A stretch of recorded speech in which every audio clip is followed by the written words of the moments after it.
रवि, जिनकी उम्र करीबन 29 साल है, ये एक प्राइवेट फर्म में एनालिस्ट का काम किया करता था और इसका ट्रांसफर हुआ कोलकाता।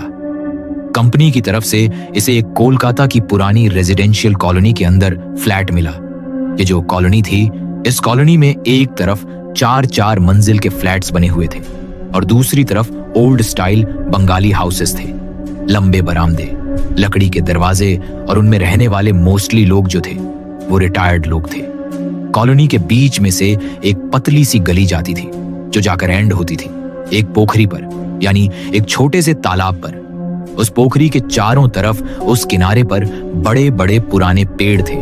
अब रवि का जो फ्लैट था वो 2nd फ्लोर पर था, एक छोटा लेकिन क्लीन फ्लैट।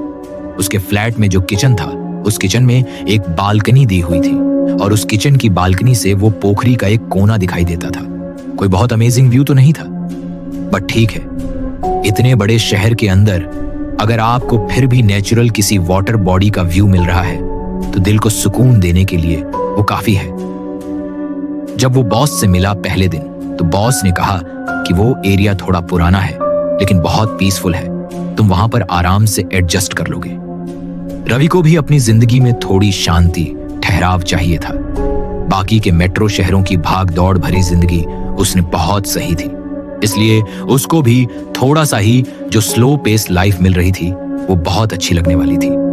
यहां मैं आपको एक और बात बता दूं कि रवि जो था वो एक हार्डकोर नॉन वेजिटेरियन था और उसको नॉन वेज चीजें ट्राई करने का बहुत शौक था। और जब उसे पता लगा कि अब उसे कोलकाता शिफ्ट होना है, जी हाँ, जैसे आपके दिमाग में आया है उसके दिमाग में आया कि यार फिशेस वहां बहुत वैरायटी की मिलती है, तो फिश तो मैं वहां पर लगातार रोजाना खाया ही करूंगा। लेकिन उसे क्या पता था कि फिश खाने के लिए उसका पहले से ही वहां कोई और भी इंतजार कर रहा है। जब वो शिफ्ट हुआ, पहले 3 दिन तक सब कुछ नॉर्मल था। उठो, नहाओ धो, ऑफिस जाओ, काम करो, फिर शाम को वापस आओ, हल्का फुल्का सा नॉर्मल सा डिनर खाओ और सो जाओ। 3 दिन सेटल होने में उसके इतने गुजर गए, उसको पता ही नहीं चला कि यार कैसे दिन गुजर जाता था। चौथे दिन वो थोड़ा रिलैक्स हुआ, ऑफिस में काम कर रहा था और तभी उसके अंतरात्मा से आवाज आई कि यार आज तो फिश बनाई जाए। हो गए, अब तो सेटल हो गए हैं। तो वह गया, ऑफिस खत्म हुआ, मार्केट से उसने फिश खरीदी और आकर अपने फ्लैट पर पड़े। उसने फिश बनाई और अकेला वो फिश खाकर सो गया। रात को करीबन 2 बजे के आसपास रवि की आंख खुलती है। उसे प्यास लगी थी। अपने रूम से उठता है और पानी पीने के लिए किचन में जाता है। जैसे ही पानी का गिलास भर के आरओ से उसे बंद करता है कि तभी उसके कानों के अंदर एक आवाज आती है, किसी के रोने की आवाज। और आवाज ऐसी जैसे कोई बहुत दूर से आ रही हो, या कोई बहुत जैसे कोई आपने डिवाइस चला रखा हो, बहुत लो वॉल्यूम पर उसकी आवाज आ रही थी। थोड़ा और ध्यान से सुना तो किसी औरत के रोने की आवाज थी, लेकिन डिस्टेंट आवाज थी कि बहुत दूर से आ रही है।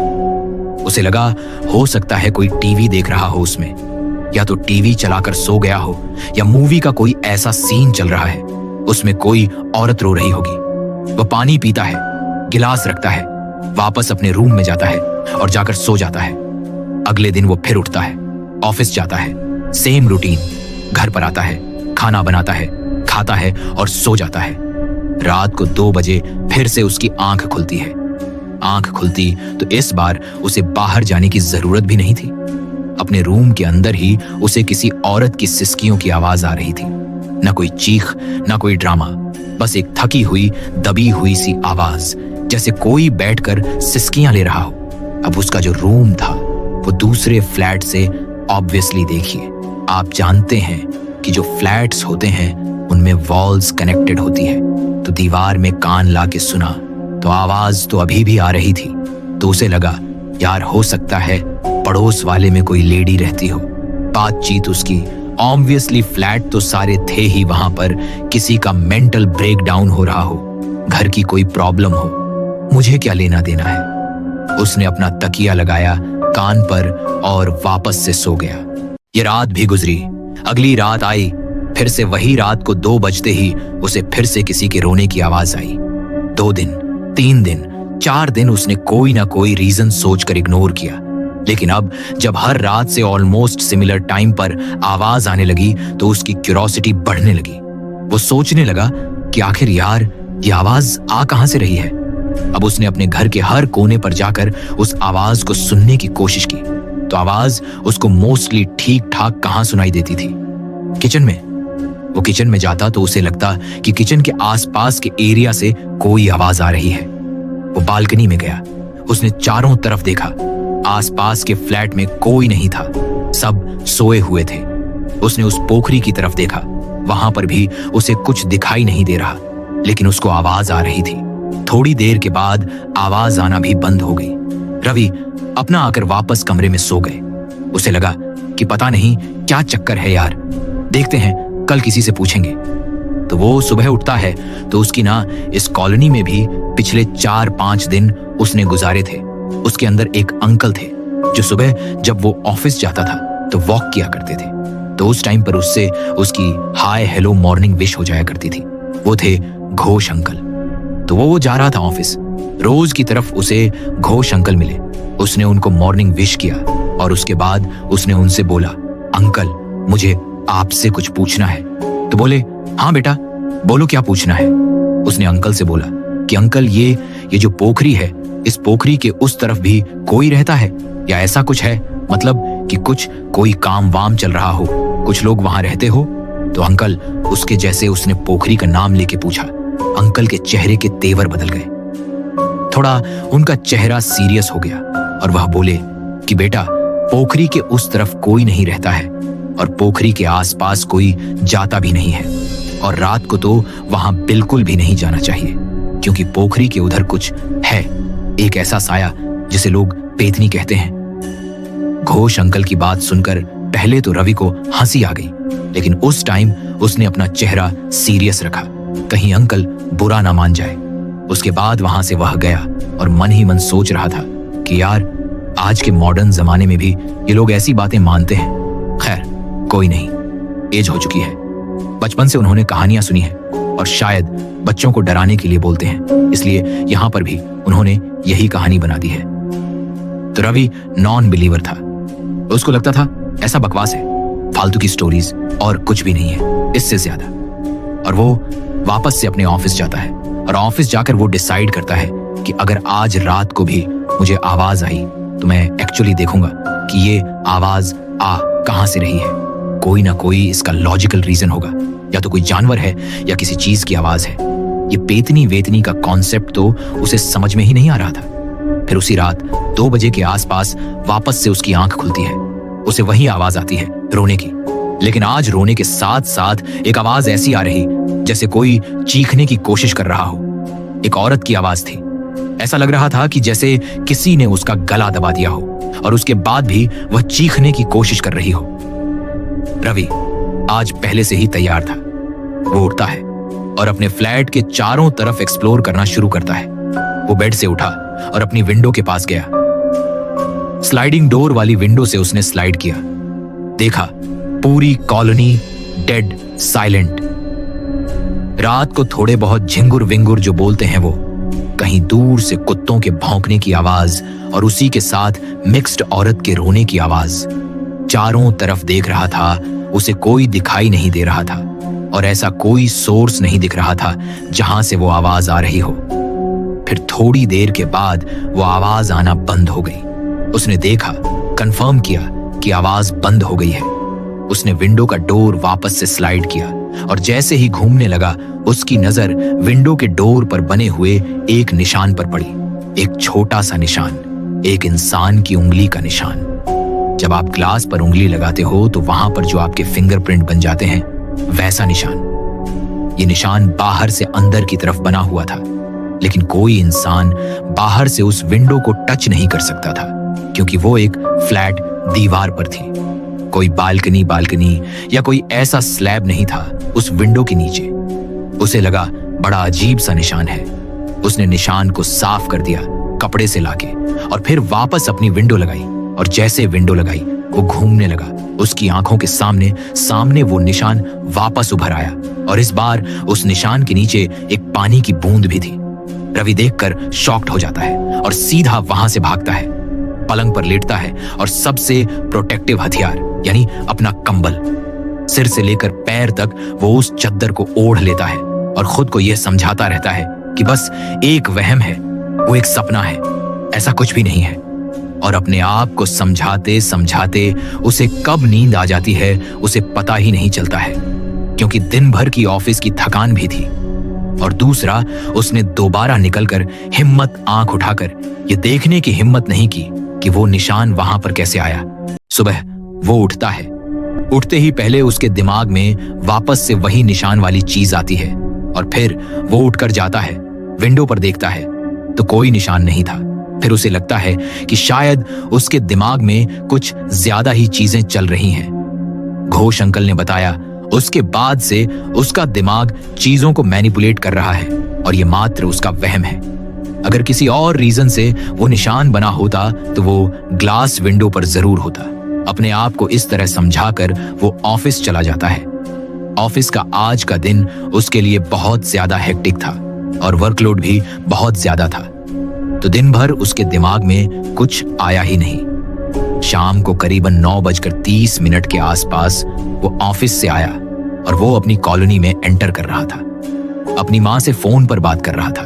तभी उसके दिमाग में आता है कि क्यों ना वो उस पोखरी के आसपास जाकर चेक करके आए, क्योंकि इतने दिनों से उसको ये तो आइडिया लग गया था कि आवाज जो है वो उधर ही किसी साइड से, उसी उधर ही साइड के किसी घर से आती है जो उसका फ्लैट है उसके आसपास की तरफ। तो बस वो ऐसे ही क्यूरोसिटी वाइज उस पोखरी की तरफ जाता है। वो वहां जाता है, अच्छे से वहां पर खड़ा होता है, देखता है तो कुछ नहीं। पोखरी का पानी बिल्कुल अंधेरा, कुछ भी नहीं, बिल्कुल शांत सब कुछ था। चारों तरफ उसने हर पेड़ पर, हर चीज पर नजर गड़ा के देखा कि उसे कुछ दिख जाए, हर बालकनी पर, लेकिन कोई नहीं। ऐसा लग रहा था उस पोखरी के आसपास के सभी जो फ्लैट्स थे उनके लोग शायद सो चुके होंगे। मन ही मन बोलता है, क्या घोष अंकल भी कहानियां बनाते रहते हैं। और इतना बोलकर वो अपने घर जाने के लिए मुड़ता है। अब जैसे ही वो मुड़ता है उसके पास से एक बहुत ठंडी हवा का झोंका निकलता है जो उसकी बॉडी के अंदर एक सनसनी पैदा कर देता है। एकदम चौंक जाता है वो। दिखता है कि इतनी एकदम से इतनी ठंडी हवा कैसे आई, और वो अगला कदम बढ़ाता है कि तभी उसके कानों में वही रोने की आवाज आती है। और इस बार वो आवाज बहुत ज्यादा क्लियर थी। अब आवाज सुन के उसे एकदम डर तो लगता है, लेकिन फिर भी वह पीछे घूम कर देखता है और वापस से पोखरी के आसपास की जगह को एक्सप्लोर करने लगता है। चारों तरफ देखता है और घूमते घूमते उसकी नजर एक पेड़ पर जाकर टिकती है। उसे उस पेड़ के पास कोई खड़ा हुआ दिखाई दे रहा था। पूरा शरीर का कुछ हिस्सा दिखाई दे रहा था और यह साफ साफ लग रहा था कि कोई इंसान वहां खड़ा हुआ है। रवि को आज मौका मिल गया था। उसे लग रहा था कि यही वह इंसान है जो यहां खड़े होकर रोज रोता है और आज मुझे यह दिखाई दिया है। उसके दिमाग से बाकी सब चीजें गायब हो चुकी थी, क्योंकि रोने की आवाज से वो बहुत परेशान हो गया था और उसका वो कारण जानना चाहता था, वरना उसकी नींदें हराम हो रही थी। वो कदम बढ़ाता है और कदम बढ़ा के उस पेड़ की तरफ धीरे धीरे चलने लगता है। जैसे जैसे वह आगे बढ़ता जा रहा था उस सिसकियों की आवाज उसे और क्लियर होती जा रही थी और आज उसे समझ में आ गया था कि यही वो औरत है जो यहाँ पर रोती है। वो चल चलते उसके करीब पहुंच रहा था और पहुंचते पहुंचते उसको देखते भी जा रहा था।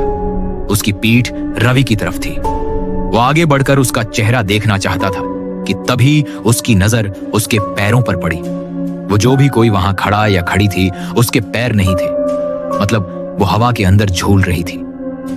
ये देखते ही रवि के हाथ, पैर, मुंह, चेहरा सब फूल जाता है और वो उल्टा घूमकर ऐसे दौड़ लगाता है कि बिना रुके जितनी तेज वो भाग सकता था। उसकी हिम्मत नहीं थी कि वो पीछे मुड़कर देख ले कोई आ भी रहा है या नहीं भी आ रहा है, वो कौन है कौन नहीं है। सीधा भागता है और सीधा भागकर अपनी बिल्डिंग के गेट पर पहुंचता है और वहां पहुंचकर वो थोड़ी देर के लिए रुकता है। वो देखता है कि बिल्डिंग के गेट पे गार्ड वार्ड भी कोई नहीं है, पर उसे कोई फर्क नहीं पड़ता। वो थोड़ी देर के लिए वहां पर बिल्कुल पसीने पसीने हो चुका था, लंबी लंबी सांस ले रहा था। अब भी उसने थोड़ी बहुत सांस ली थी कि तभी वो आवाज फिर से उसके कानों में आती है। वो आवाज आते ही उसकी पूरी बॉडी ऐसी हो जाती है। बुरी तरह से वो सोचता है कि ये तो मेरे पीछे आ गई है। वो फिर से उठता है ना, इधर देखता ना उधर देखता है और आंख बंद करके भगवान का नाम लेता है और सीधा अपने फ्लैट की तरफ दौड़ लगा देता है। रवि को समझ में नहीं आ रहा था कि वो क्या करे, क्योंकि जहां जिस चीज को वह अभी तक कहानी समझ रहा था उसे अपनी आंखों से देखकर आया था और पहली बार उसका सामना ऐसी किसी चीज से हो रहा था। उसे पता नहीं था कि उसे क्या करना है। वो तो गया सीधा अपने फ्लैट में और जो काम सब करते हैं वही काम उसने किया। फोन लिया, स्पीकर लिया, उस पर हनुमान चालीसा चलाई और चादर ओढ़ कर लेट गया बिस्तर पे। नींद तो उसे आ नहीं रही थी, डर लगा था, लेकिन उसमें रिपीट के उसने हनुमान चालीसा लगा दी थी कि जो होगा देखा जाएगा। अब तो कुछ और सहारा है ही नहीं बचने का। सुबह पता नहीं कब सुबह हुई, जब उसे चिड़ियाओं की आवाज आई तब जाकर उसे लगा कि भाई अब थोड़ी देर सो लेता हूं। उसके बाद वह सोता है और करीबन सुबह 11:30 पर उसकी आंख खुलती है। लेकिन बेचारे रवि को क्या पता था कि जिस डर का सामना उसने रात में किया वो उसे दिन में भी झेलना पड़ सकता है। जब वो उठा तो उसके गले में जलन सी हो रही थी, जैसे जब आपको वो क्या बोलते टॉन्सिल्स हो जाते हैं, कुछ उस तरह के, और गले में कफ म्यूकस जमा हुआ था। तो म्यूकस को जाता है बाथरूम में वॉश बेसिन में थूकता है और जैसे वो देखता है तो उसके अंदर खून था। खून भरा म्यूकस उसकी आंखों के सामने पड़ा था। वो देखकर वह थोड़ी उसको देखता रहा, फिर उसने सोचा कि शायद थ्रोट इन्फेक्शन हो गया है। लेकिन कहीं ना कहीं मन ही मन उसके अंदर एक घबराहट भी थी कि कहीं यह कल रात की वजह से तो नहीं हुआ है। उसका नल ऑन करके वो वॉश बेसिन में देखता है तो देखते थोड़ा घबरा सा भी जाता है। आज उसकी आंखों के नीचे थोड़े डार्क सर्कल्स थे, नॉर्मल से अलग। उसे लगा शायद कल रात को या 2-3 रातों से ठीक से सो नहीं पाया हूं, उसकी वजह से ऐसा हो रहा है। उसे लगा कि आज लेट तो हो ही गया और तबीयत थोड़ी ठीक नहीं लग रही है, तो उसने अपने ऑफिस से छुट्टी ले ली और घर पर ही रेस्ट करने के लिए रुक गया। लेकिन आज घर का माहौल बाकी दिनों से ज्यादा हैवी और अजीब हो रहा था। उठकर रूम के किसी भी कॉर्नर में या किचन में कुछ करने जाता तो उसे लगता कि कोई खड़ा होकर उसे देख रहा है। उसे लगा कि कल रात की वजह से वह बहुत ज्यादा ओवरथिंक कर रहा है। एक काम करता हूं, कोई वेब सीरीज देख लेता हूं जिससे थोड़ा सा दिमाग चेंज होगा। वह जाता है, बैठता है और टीवी का रिमोट ऐसे उठाता है ऑन करने के लिए टीवी को कि तभी उसकी नजर टीवी की स्क्रीन पर पड़ती है और उसे अपने पीछे एक रिफ्लेक्शन दिखाई देता है। वो पीछे घूम कर देखता है तो वहां कोई नहीं था। फिर से स्क्रीन में देखता है, वहां पर भी कोई नहीं था। उसे लगा भाई बहुत ज्यादा हो रहा है। वो टीवी ऑन करता है और एक बढ़िया सी अपने इंटरेस्ट वाली वेब सीरीज लगाता है। वो सीरीज देखते उसे जब प्यास लगी तो वह उठकर किचन में पानी पीने गया। उसने गिलास भरा और पानी पी रहा था। तो आपने पानी जब आप पीते हो तो उसके बॉटम से आपको वो ट्रांसपेरेंट होता है, सब कुछ दिखता है। तो उसे गिलास पानी पी रहा था कि उसे ग्लास के पहनने से एक रिफ्लेक्शन जाता हुआ दिखा, जैसे कोई वाइट साड़ी पहन के उसके हॉल में से गुजरा हो। वो देखते उसने टाउट से ग्लास रखा, भाग कर देखा, हॉल पूरा खाली था। उसे समझ में नहीं आ रहा था कि चल क्या रहा है यार। पता नहीं दिमाग इतना कितना हेलुसिनेट कर सकता है। उसका जो लॉजिकल माइंड था वो कुछ और एक्सेप्ट करने के लिए तैयार ही नहीं था। खैर, उसे लगा चल रहा है, ठीक है, दिमाग खराब हो रखा है, थोड़ी देर सोऊंगा तो आराम आएगा। उसने वेब सीरीज देखी, दवाई ले ली अपनी और उसके बाद वो सो गया। लेकिन इसके बाद से उसके लिए कुछ चीजें डेली रूटीन बन गई। हर सुबह गले से म्यूकस के साथ खून निकलना। दूसरा, उसको भूख लगना कम हो गई थी। तीसरा, उसका चेहरा बहुत ज्यादा उदासी भरा हो गया था, कोई थका हारा इंसान होता है। धीरे धीरे उसका चेहरा ऐसा होने लगा था, यहां तक कि ऑफिस के लोगों ने सिर्फ उससे पूछना शुरू कर देता है कि भाई इतने थके थके क्यों हो, कुछ लेते क्यों नहीं हो। तो रवि मुस्कुराता और बोलता, क्या बताऊं यार इनको, मतलब उसके लाइफ में जो चल रहा था वो किसी को एक्सप्लेन भी नहीं कर सकता था। क्या वो ये बोलता कि उसे रात को उसकी विंडो के ऊपर उंगलियों के निशान दिखाई देते हैं, या जब वह घर में होता है तो उसे लगता है कि कोई उसे घूर रहा है। उसकी बातों पर विश्वास कौन करेगा? सब कोई बोलता है कुछ नहीं यार, ऐसे ही थोड़ा वर्कलोड की वजह से, और एटमॉस्फेयर चेंज हुआ है ना, मैं कहीं और रहता था, नए शहर में आया हूं तो शायद पानी वगैरह सूट नहीं कर रहा है, धीरे धीरे सब कुछ सेटल हो जाएगा। और ऐसे करते करते उसने कई दिन गुजार दिए।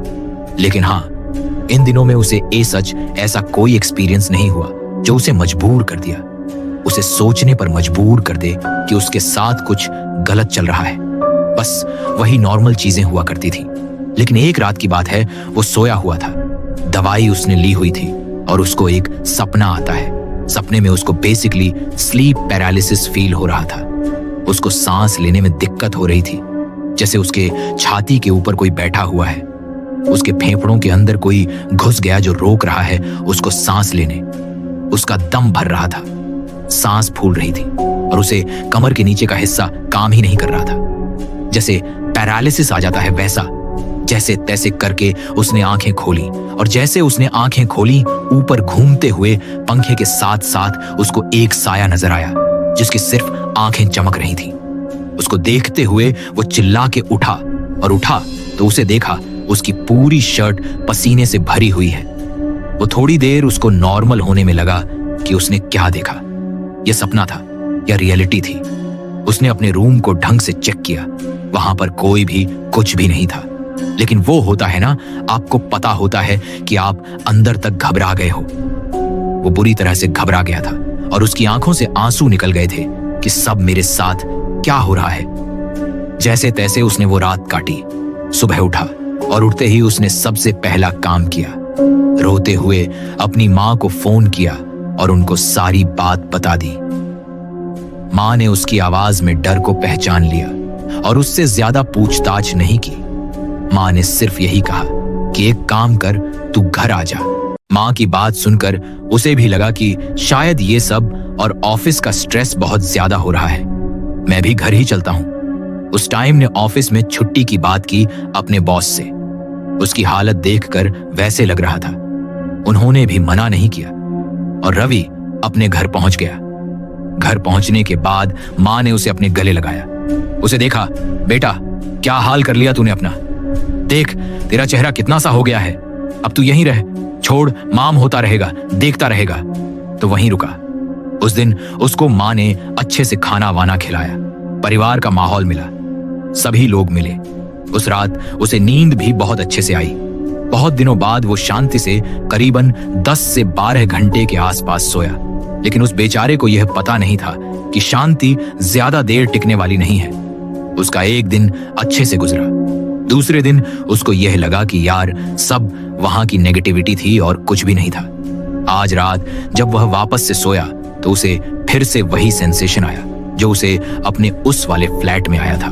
वो रात को सोया हुआ था कि तभी उसने उसे अपनी कमर के ऊपर एक बहुत ठंडा सा स्पर्श फील होता है। वो उठकर देखता है तो देखते हुए उसकी नजर अपने कमरे के दरवाजे पर पड़ती है, जहां पर एक सफेद धुएं जैसा साया खड़ा हुआ था, बिल्कुल मोशनलेस, बिल्कुल स्थिर खड़ा हुआ।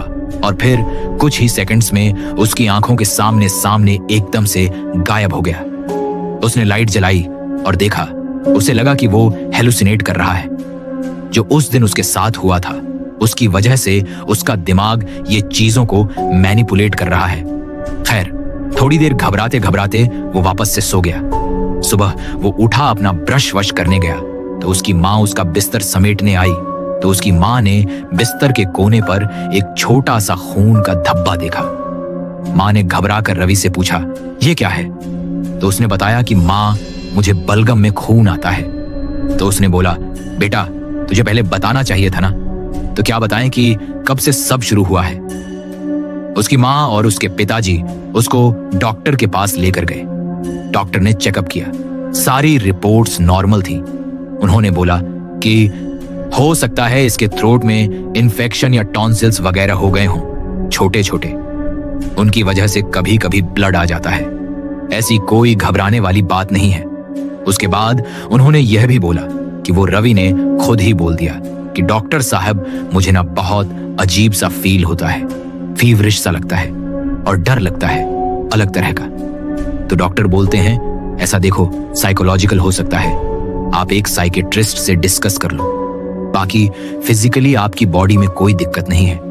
अब यहाँ इनके साथ इनके चाचा भी थे जो थोड़ा रिलीजियस आदमी थे, पूजा पाठ किया करते थे। डॉक्टर के यहाँ से निकलने के बाद वो बोलते हैं कि डॉक्टर की तरफ से सब कुछ नॉर्मल है, बट उसके साथ जो हो रहा है ना, वो मुझे नॉर्मल नहीं लग रहा। देखो, उसका चेहरा बिल्कुल सफेद पड़ता जा रहा है, जैसे खून इसके अंदर से कोई खींच रहा हो। मुझे नहीं लगता कि यह नॉर्मल है, हमें इसको किसी को दिखाना चाहिए। फिर घर वाले भी एग्री करते हैं इस बात पे। तो रवि के चाचा और उसके पिताजी उन्हें इनके एक जानकार पंडित जी के पास लेकर जाते हैं। रवि वहां पहुंचता है। वह पंडित जी उसे अपने सामने बिठाते हैं और 5 मिनट तक बिना कुछ बोले बस उसकी आंखों में घूरते रहते हैं। शुरू तो रवि को भी थोड़ा अजीब लगा कि क्या बात है, कुछ बोल ही नहीं रहे हैं, लेकिन लगातार बस वो उसकी आंखों में घूरते रहे।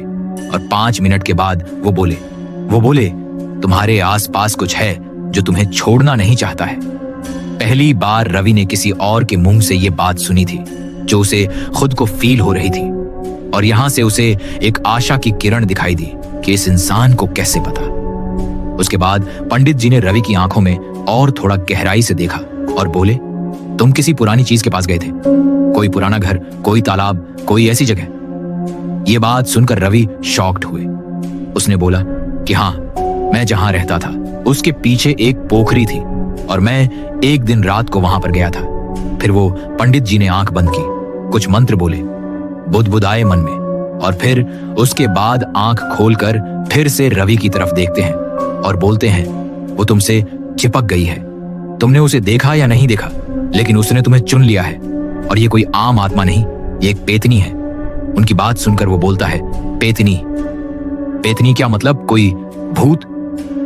तो पंडित जी बोलते, भूत नहीं, पेतनी का मतलब है एक औरत जो मर गई है, जो विधवा थी।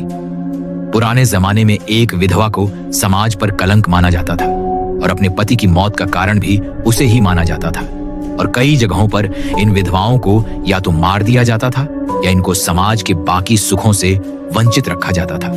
और जब कभी ऐसा होता था तो इनमें से जो विधवा अपनी किसी इच्छा के साथ मर जाती थी, उसे पेतनी का नाम दिया जाता था। ये पेतनियां ऐसी पुरानी जगहों और जनरली वहां जहां पर पानी होता है भटकती रहती है। ये सब सुनकर रवि की आंखों के सामने घोष अंकल घूमने लगे, जिन्होंने उससे कहा था कि वहां एक पेतनी रहती है और जहां उसको वो एक मजाक समझ रहा था। आज जब सब कुछ उसके साथ हुआ और उसने पंडित जी की बातों को सुना, तो मतलब ही वॉज लाइक शिट। ये सब कैसे हो सकता है? मतलब मैं तो ये सोच रहा ये सिर्फ कहानियां हैं।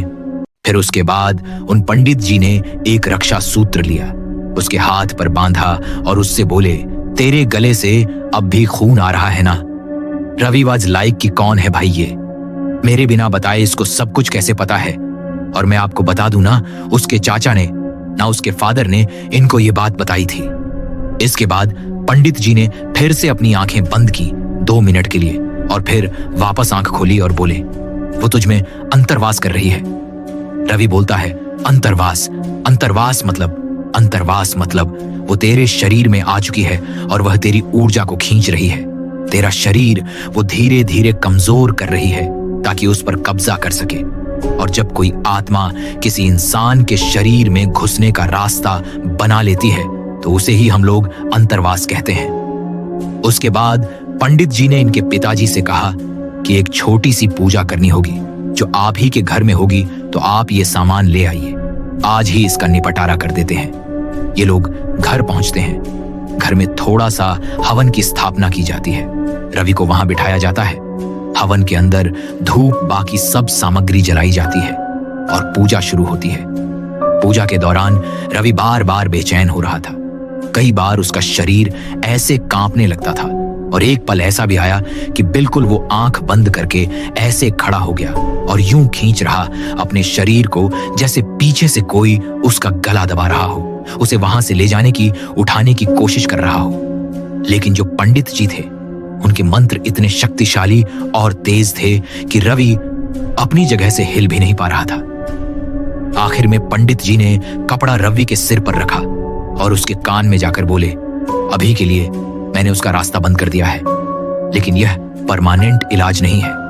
तुझे उस जगह से दूर रहना होगा।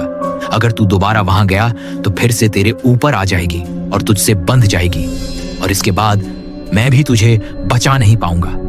यह बोलकर उन्होंने उसके कान में एक रुई का फहा ठूंस दिया और वापस से अपनी जगह पर आकर बैठ गए। इसके बाद उनकी पूजा वगैरह संपन्न हुई। उन्होंने गंगा जी उसके ऊपर छिड़का। अब आगे सारे रिचुअल्स की। ये सब करने के बाद उन्होंने फहा भी निकाल लिया, उसको भी जला दिया और दोबारा से उसके परिवार के सामने रवि से वापस से बोले कि जब तुम उस रात उस पोखरी पर गए थे, उस दिन वो तुमसे बंध गई थी। अभी तो मैंने उसको हटा दिया है, तुम्हारे आसपास नहीं है। लेकिन ध्यान रखना, गलती से भी दोबारा तुम उस जगह, उस पोखर या उस कॉलोनी में मत चले जाना। इसे सख्त वार्निंग समझना, ये तुम्हारे लिए जानलेवा हो सकती है। और ये कहने के बाद उन्होंने उसे एक छोटा सा ताबीज बनाकर दिया, जो उसने अपने गले में डाल लिया। और पंडित जी ने कहा, आराम से मस्त रहो, बस उस जगह से दूर रहना। उस रात दोबारा कई दिनों बाद रवि ने चैन की सांस ली, और उसके बाद दोबारा कभी उसके साथ ना वो सेंसेशंस हुए, न वो कुछ दिखाई दिया, न वो कोई आवाज आई। लेकिन हाँ, अब रवि को कोलकाता के नाम से डर लगता है। वहां जाए बिना ही उसने अपने ऑफिस में अपने ट्रांसफर की रिक्वेस्ट डाली। सबको समझाया क्या हुआ क्या नहीं हुआ, अपने पेरेंट्स से बात कराई। खैर, उसकी बात पर किसी को भरोसा नहीं था, लेकिन सब लोगों ने उसकी तबीयत खराब होते हुए देखा था, तो उन्हें लगा कि हो सकता है कि पानी वाणी के चेंजेस की वजह से, साइकोलॉजिकल इश्यूज की वजह से वो सब कहानी बना रहा हो। फाइनली उसका ट्रांसफर कर दिया गया, और इस तरह से रवि का कोलकाता का ये जो ट्रांसफर हुआ था, वहां उसको मिली एक पेतनी, जिसने उसको एक अलग तरीके से परेशान किया, उसके माइंड को कंट्रोल करने की कोशिश की, और धीरे धीरे वह उसके शरीर को ही एज अ फूड खा रही थी, और उसके शरीर पर वह कब्जा करना चाहती थी। उसका मकसद क्या था, क्या नहीं, किसी को पता नहीं। लेकिन जो भी लोग बंगाल से बिलोंग करते हैं, वो पेतनी के बारे में जरूर जानते हैं, क्योंकि पेतनी वहां की फोकलोर की one of the famous ghost है। और वहां ऐसा कहा जाता है कि कई बार जब लोग फ्रेश फिश लेकर मार्केट से आ रहे होते हैं, तो उनके पीछे पेतनी पड़ सकती है, किसी सुनसान इलाके से। पेतनी जो कि एक विधवा की आत्मा होती है, और पुराने जमाने में इन विधवाओं को मछली खाने से रोक दिया जाता था, जितना मैंने रिसर्च में सुना है। अगर आप बंगाल से हैं और आप जानते हैं कि यह चीज सही है या गलत है, ये भी बताएं। और इससे जुड़ी और जो वहां पे मतलब कहानियां हैं, पॉइंट्स हैं, वो भी हमारे साथ कमेंट सेक्शन में जरूर शेयर करें।